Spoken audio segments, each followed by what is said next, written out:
Hello everyone, thank you for watching this presentation. My name is Mary Elkins and I own and operate GE Family Services. I'm also an integrated mental health clinician for Jet Morgan Treatment Services in Anchorage and a behavioral health therapist for Turning Point Counseling Services in Fairbanks. As someone who clearly stays busy, the unpredictable life situations that occur can cause me to feel overwhelmed and hopeless. We're all dealing with stressful times and things feel like they keep getting worse, that they're just never going to get better. We look around and we see brewing disaster after brewing disaster. This is just too much, right? So what can we do about this? How can we feel better? How can we change our lives? We all need a little vitamin G. Gratitude, being thankful and having hope. So gratitude is defined as the quality of being thankful, readiness to show appreciation for and to return kindness. But what is gratitude? So gratitude is a feeling, and it's an emotion, it's a daily practice, a disposition, and a personality trait. It's a spontaneous feeling of appreciation for what we have. It's also an action that we can incorporate into a daily practice where we make a conscious effort to count our blessings. When we feel gratitude, we feel happier. Having an attitude of gratitude improves our mood, and if practiced regularly, it becomes part of who we are. Gratitude is looking at what you have, no matter how small, and recognizing its positive value. Then recognizing that something other than yourself has brought that good thing into your life. Psychologists have found that over time, feeling grateful boosts happiness and fosters both physical and emotional health, even among those already struggling with mental health problems. Studies have shown that practicing gratitude curbs the use of words expressing negative emotions and shifts our inner attention away from negative emotions such as resentment and envy, which minimizes the possibility of ruminating, which is a hallmark of depression. Gratitude is a powerful emotion. By conveying and receiving simple thank you messages, we can truly derive the pleasure that we seek everywhere else. Gratitude comes from the Latin word gratia, which means gratefulness or thankfulness.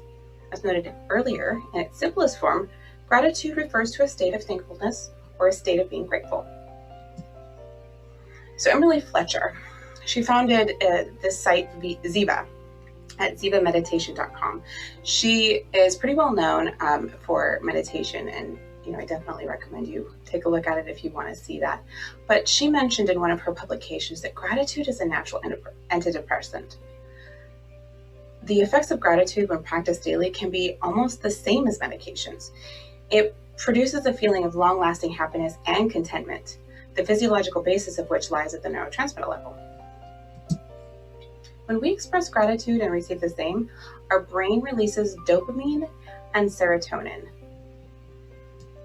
These two crucial neurotransmitters are responsible for our emotions. They make us feel good. They enhance our mood immediately, making us feel happy from the inside. As noted, gratitude can be a natural antidepressant. When we take the time to ask ourselves what we are grateful for, certain circuits are activated. That activation stimulates the production of dopamine and serotonin. These neurotransmitters then travel neural pathways to the blessed center of our brain, similar to the mechanisms of many antidepressants. Practicing gratitude, therefore, can be a way to naturally create the effects of medications and create feelings of contentment. It's not happiness that brings us gratitude. It's gratitude that brings us happiness. Gratitude may be a gesture or a group of kind words that we give or receive from others. These simple exchanges of thankfulness go a long way to affecting our overall biological functioning, especially the brain and the nervous system. The effect of gratitude on the brain is long-lasting. Besides enhancing self-love and empathy, gratitude significantly impacts bodily functions and physiological conditions like psychological conditions like stress, anxiety, and depression. Gratitude releases toxic emotions. The limbic system is the part of the brain that's responsible for all emotional experiences. It consists of the thalamus, the hypothalamus, the amygdala, the hippocampus, and the cingulate gyrus. Studies have shown that the hippocampus and amygdala, the two main sites regulating emotions, memory, and bodily functioning, get activated with feelings of gratitude. Consistent evidence has established that what we call emotions or feelings are neuroactivations in neocortical regions of the brain. A study conducted on individuals seeking mental health guidance revealed that participants of the group who wrote letters of gratitude, in addition to their regular counseling sessions, felt better and recovered sooner than those who did not. Another group in the study was asked to journal their negative experiences instead of writing gratitude letters. Those participants reported increased feelings of anxiety and depression. Gratitude reduces pain. In a study called Counting Blessings versus Burdens, this conducted a study evaluating the effect of gratitude on physical well-being. Findings indicated that 16% of the patients who kept a gratitude journal reported reduced pain symptoms and were more willing to exercise and cooperate with treatment procedures. Looking deeper into what was happening, found that by regulating the level of dopamine, gratitude fills us with more vitality, thereby reducing subjective feelings of pain. Gratitude improves sleep quality. Studies have shown that receiving and displaying simple acts of kindness activates the hypothalamus and thereby regulates all bodily mechanisms controlled by the hypothalamus. Sleep is a vital bodily mechanism controlled by the hypothalamus. Hypothalamic regulation triggered by gratitude helps us to get deeper and healthier sleep naturally every day. A brain filled with gratitude and kindness is more likely to sleep better and wake up feeling refreshed and energetic every morning. Gratitude aids in stress regulation. A study by McCready and colleagues on gratitude and appreciation found that participants who felt grateful showed a marked reduction in the level of the stress hormone cortisol. They had better cardiac functioning and were more resilient to emotional setbacks and negative experiences. I don't know about you guys, but I sometimes feel like this 2020 experience that we've had has been a series of emotional setbacks and negative experiences for the most part. I mean, we've had some good things happen, but the stressful things have definitely, in some ways, felt like they've outweighed the others. And how great would it be to be able to say, I feel resilient in spite of those things? You know, resiliency is the ability to continue carrying on with positivity and hope. So significant studies over the years have established the fact that by practicing gratitude, we can handle our stress better than those who do not. By merely acknowledging and appreciating the little things in life, we can rewire the brain to deal with the present circumstances with more awareness and a broader perception. Gratitude reduces anxiety and depression. By reducing the stress hormone cortisol and managing the autonomic nervous system functions, gratitude significantly reduces the symptoms of depression and anxiety. At the neurochemical level, feelings of gratitude are associated with an increase in the neuromodulation of the prefrontal cortex.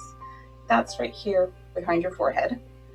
And that's the part of your brain responsible for managing negative emotions like guilt, shame, and violence. So if you think about it, those things, we can't feel guilty by natural. We have to think about those things. And that's the thinking part of our brain right behind the forehead. That's the prefrontal cortex. So as a result of gratitude, people who keep a gratitude journal or use verbal expressions of gratitude are more empathetic and positive-minded by nature. By consciously practicing gratitude every day, we can help these neural pathways strengthen themselves and ultimately create a permanent, grateful, and positive nature within ourselves. So it gets better. The more you stimulate these neural pathways through practicing gratitude, the stronger and more automatic they become.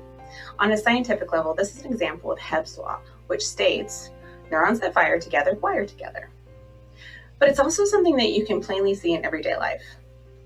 Now, there are obvious examples. One that I like to talk about with my clients is if you reach the edge of a wood, like a wooded area, and you're going to go through it. The very first time you go through that wooded area where there's no path, it's going to take a while. You have to be deliberate. You have to really focus on making sure you make that path, consistent, and that, you cut it clear enough that you can find it again. Okay, so you have to be very deliberate, and then you have to walk it back and forth. But after a while, everybody can find that path. That's kind of what happens in our brain.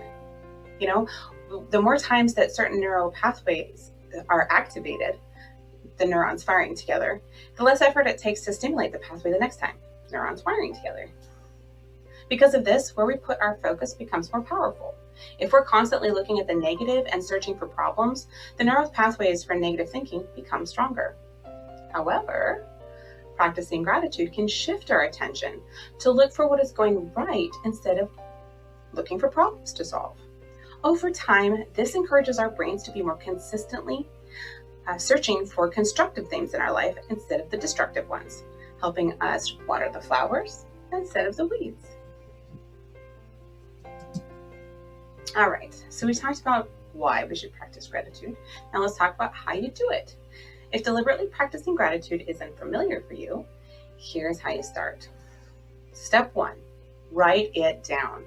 Start with simply writing down the top 5 things that you're the most grateful for. Really, really, really think about that. Make a conscious effort to find the things that bring you joy or just even peace of mind. Notice that there's always something to be grateful for in any given situation. Now, remember we were talking about 2020 being hard? We've had the pandemic, we've had lockdowns, we've had all kinds of things.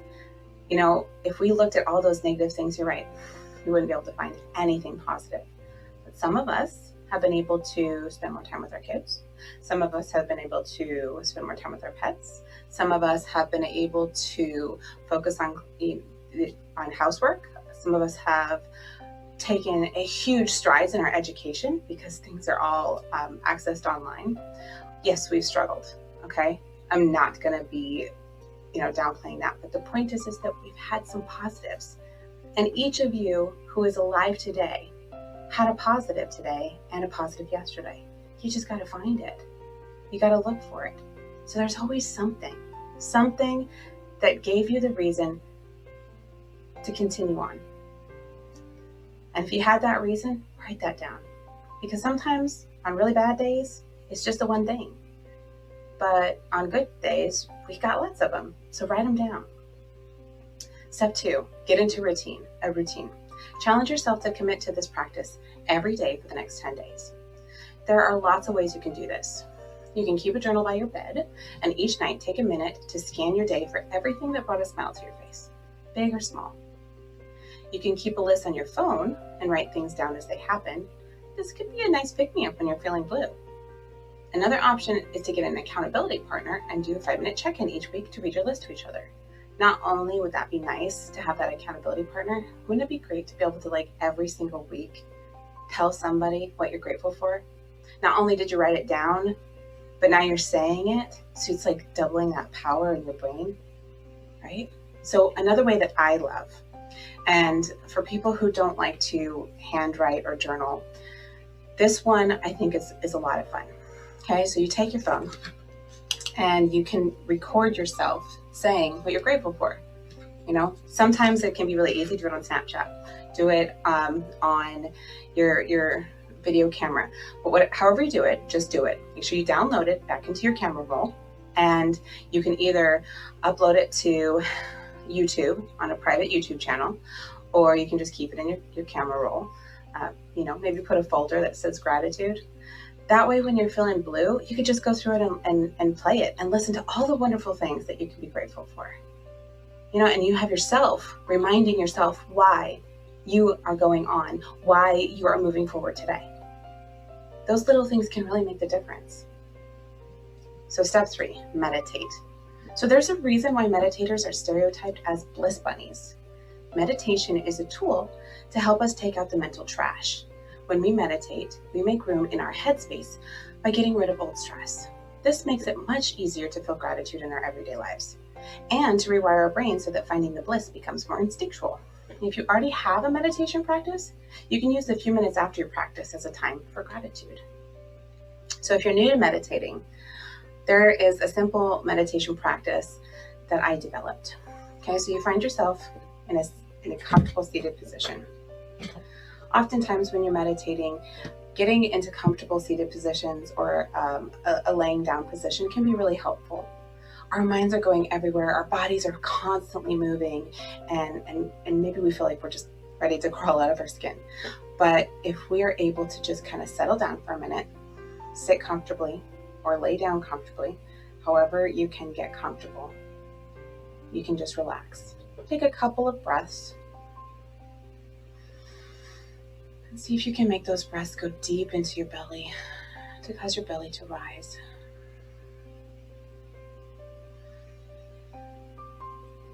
Now imagine a pool of water. You can imagine that pool in a bucket or some other kind of container, but it's a pool of water. And this water represents our life. And over time, through the days, the difficult times, our childhoods, the experiences that we've had as an adult, things get tossed in there. You know, all the stress and trauma and gunk of life, it's tossed in like mud, and it's being stirred into that water. And as we're active in our bodies and moving around and unable to relax, we're continuing to stir that water. So if we just breathe and we imagine that water, as gunky as it is, let's stop stirring the water as we breathe.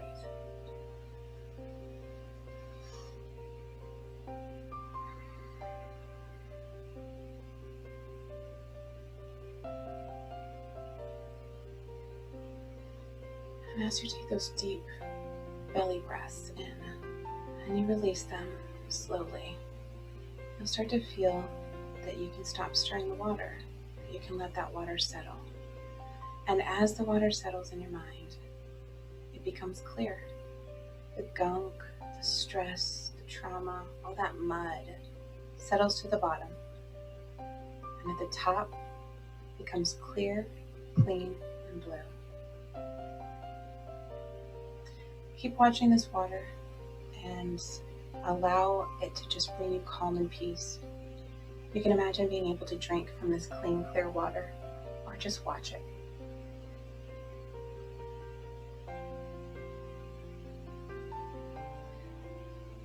So step 4, repeat.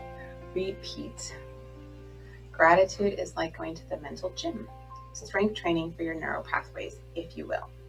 The more you practice feeling grateful, the stronger that muscle gets. And over time, the workouts that first seem so challenging become easier and easier to do. You just have to keep showing up. If this feels like too much, try easing into your gratitude practice with this daily exercise.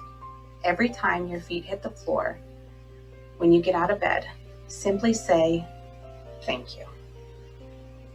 Nature loves to be paid attention to as much as the rest of us, and it helps us help our lives bloom in response to the way we acknowledge it. As the saying goes, your mind is a garden, your thoughts are the seeds. You can grow flowers, or you can grow weeds. So what types of seeds are you planting? Try incorporating gratitude into your life and see how it unfolds. So we've talked about the many benefits of gratitude to the brain, but there are also benefits to your life and to your relationships. Practicing gratitude helps you to better reach your goals, maintain motivation during challenging times, improve your relationships with others, and bring more love into your life.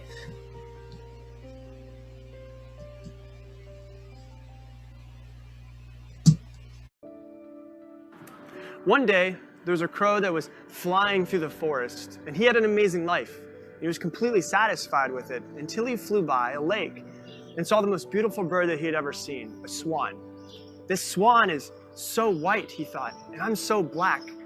This is the most beautiful bird that I've ever seen. He must be the happiest bird in the world. So the crow flew down and expressed his thoughts to the swan. The swan thanked him, but said, actually, I used to be the happiest bird in the world until I saw the parrot. Have you ever seen a parrot? It's beautiful. It has 2 colors. It's enchanting to look at. And now I think that the parrot must be the happiest bird in the world. So the crow took off and found the parrot and explained this to him. I lived a very happy life until I saw a peacock, said the parrot. I only have 2 colors, but the peacock has so many colors. So the crow decided to try to find this peacock. He took off and decided to visit him at the zoo. And he had never seen anything like a peacock before. It was beautiful. All of the colors, it was green and blue, black, purple. And when it moved, the colors changed in the sunlight. And hundreds of people gathered around just to see the peacock and take pictures of this amazing bird. And after the people had left, the crow approached the peacock and said, "Mr. Peacock, you're so beautiful. Every day, thousands of people come to see you. It must be amazing. When people see me, they just immediately shoo me away. You must be the happiest bird on the planet." The peacock responded and said, "I've always thought that I was the most beautiful bird on the planet, and I always thought that I was probably the happiest too. But because of my beauty, I'm trapped inside of this zoo. And I've examined the zoo very carefully, and I've realized that you, Mr. Crow, you're the only bird that's not kept in a cage. So for the past few months, I've been wishing that I were a crow, because if I were a crow, I'd be the happiest bird in the world. I could happily roam anywhere that my heart desired." And at this moment, the crow realized how great his life actually was and all of the things that he was taking for granted.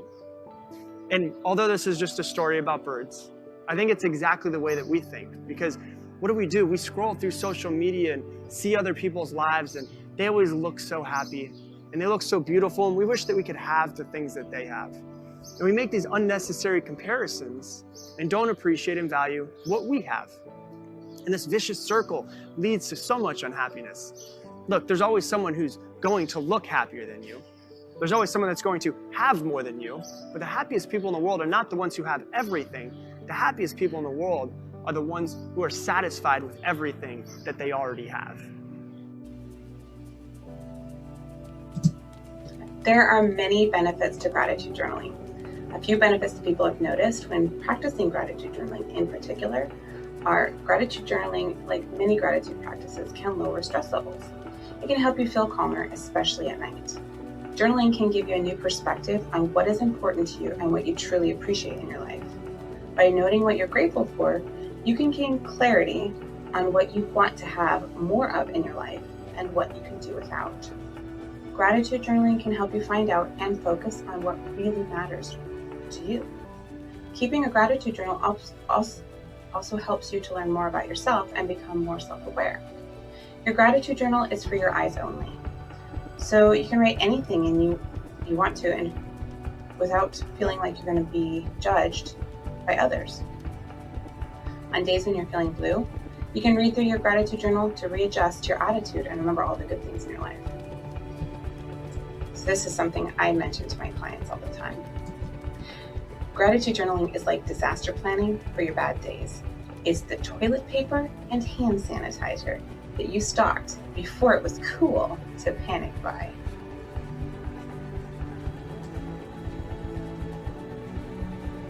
The main difference between a gratitude journal and other similar items like planners, diaries, and notebooks is the focus of action.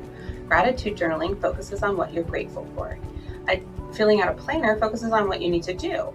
A diary's focus is on what happened in your day, and notebooks are usually for taking notes about present or future events to help you remember important points.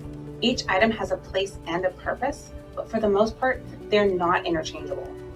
Organizing your week ahead with a planner may incidentally give you things to look forward to and to be grateful for, but chances are that there are going to be some events or responsibilities that you're not so grateful for in your planner. Likewise, you'll probably write down both positive and negative things that happened in your day in your diary, meaning that the focus is not solely on what is good or helpful in your life. Finally, a notebook generally includes value-neutral notes and reminders rather than the list of the good things in your life. A gratitude journal is unique in this respect. It is the only item in a range of similar notebooks, planners, and journals that is solely dedicated to noticing and appreciating the positive things in your life. To get the maximum out of your gratitude journaling practice, try to keep it this way. It's not inherently bad to write down negative things that happened or the challenges that you faced in your day. But unless you are grateful for it, don't write it down in your gratitude journal. Keeping your gratitude journal a place for only grateful thoughts will help you realize the benefits of a regular gratitude practice. So, ideas for your gratitude log. Your gratitude journal or log is a personal endeavor that must be unique to you in your life.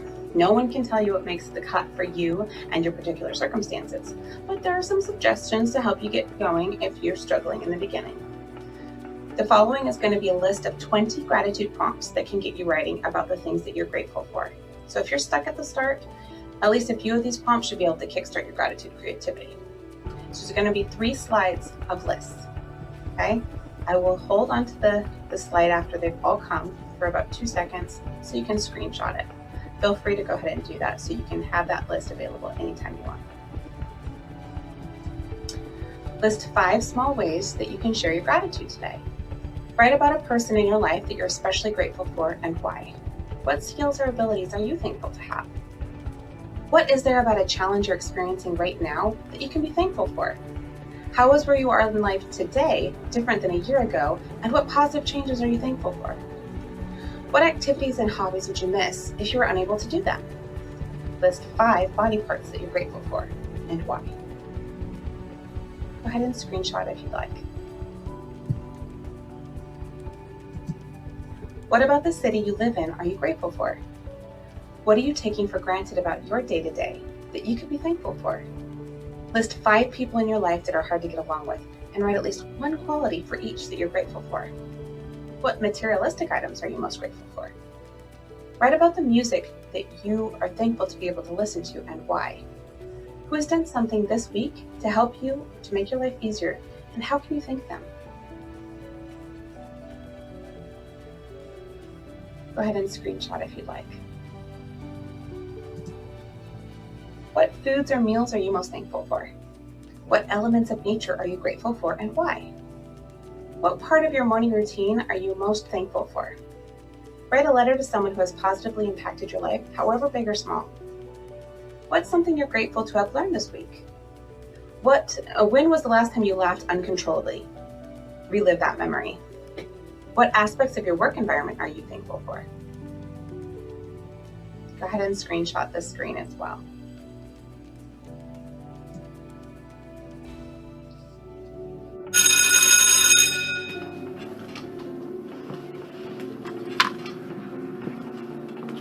Today, boys and girls, we're going to take a few minutes and draw on the pieces of paper in front of you something or someone you are grateful for.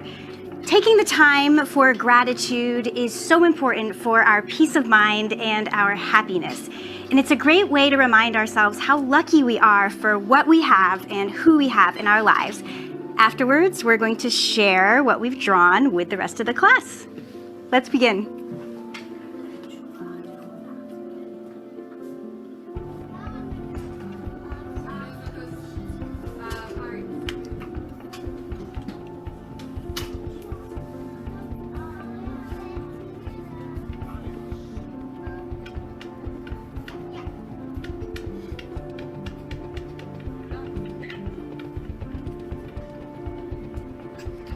Wonderful, class. Now, who would like to come up first and share what you're grateful for?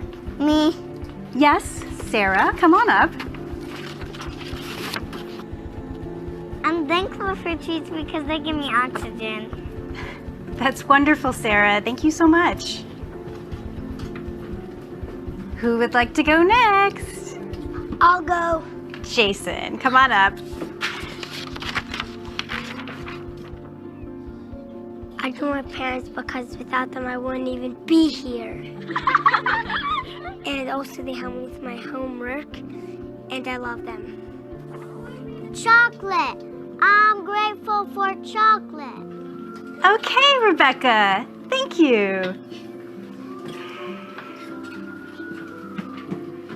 Simon, why don't you come up and share with the class what you're grateful for? Come on up, Simon. I'll be right up here with you.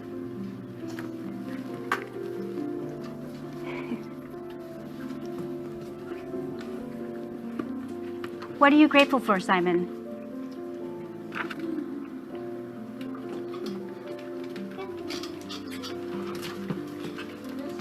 How would you like to play a game with your classmates to see who can guess whose hand you drew?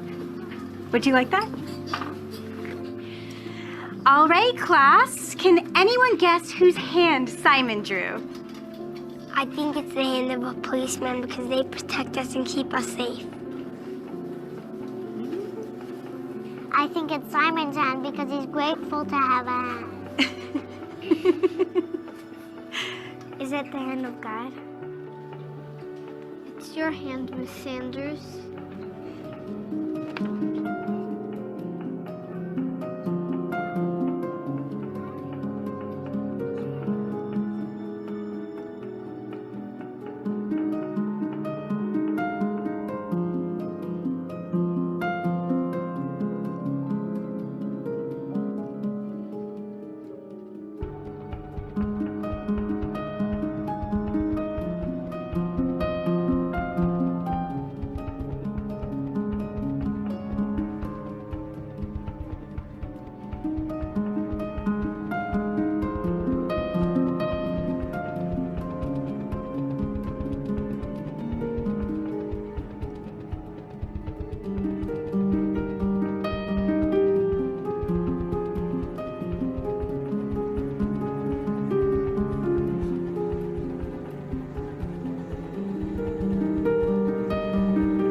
So the most important message that we can all remember is happiness comes when we stop complaining about all the troubles that we have and offer thanks for all the troubles we don't have.